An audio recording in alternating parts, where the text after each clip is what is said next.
I was talking to one of my clients just a few days ago. What sort of property that might be right for him to buy at this stage? Because he already own a house and he still have a mortgage on it. He's about to build a house as an investment property, which he decided to do it before he came to me. And he's looking to purchase another property, and they all are sitting around $700,000. So he has decided to build a house. So, it's totally his choice because he already committed himself to it. But with his second investment property, it would be best if he go with the property with a better cash flow, so it put less burden on him.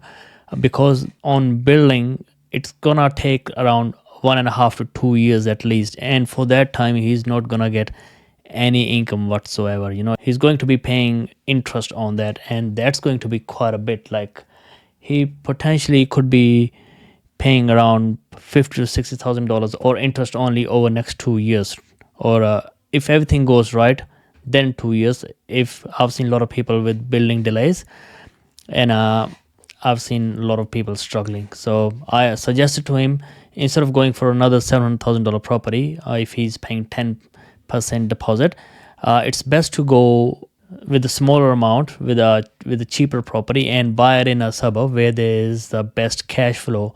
So the suburb I've selected, you can rent it out 3x2 for around $650, while in other suburbs you'll be spending around $650,000 to $700,000, like almost $100,000 to $150,000 more, still get the same rentals. So I put the property price in our system at $550,000. We're going with a 7% growth rate on average. In the past 3 years in Perth, we've been getting around more than 20% growth every year, but we're going with a standard 7% a year. Vacancy rate in that suburb is like 0.5, it's less than 1%, so that's really, really good. Deposit 10%, so LVR going to be 90%. So stamp duty going to be around $20,000 for that.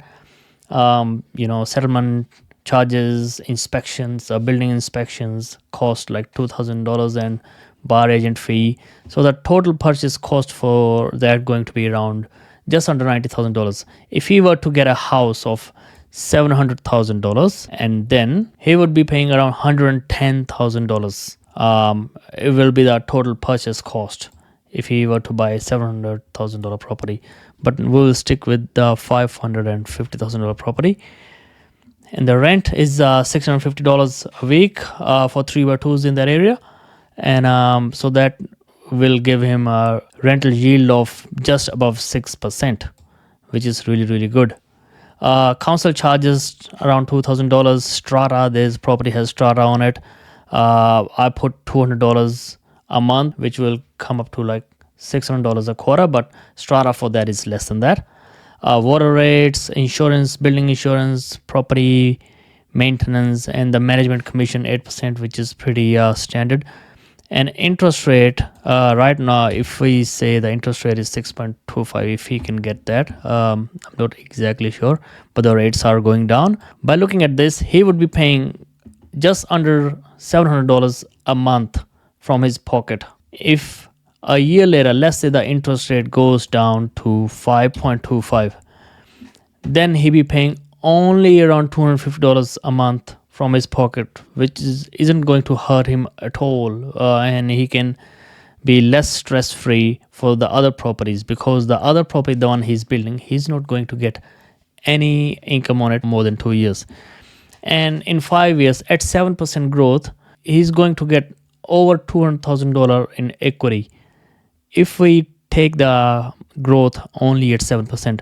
But we have been getting more than that, so it could potential value a lot more than what he bought.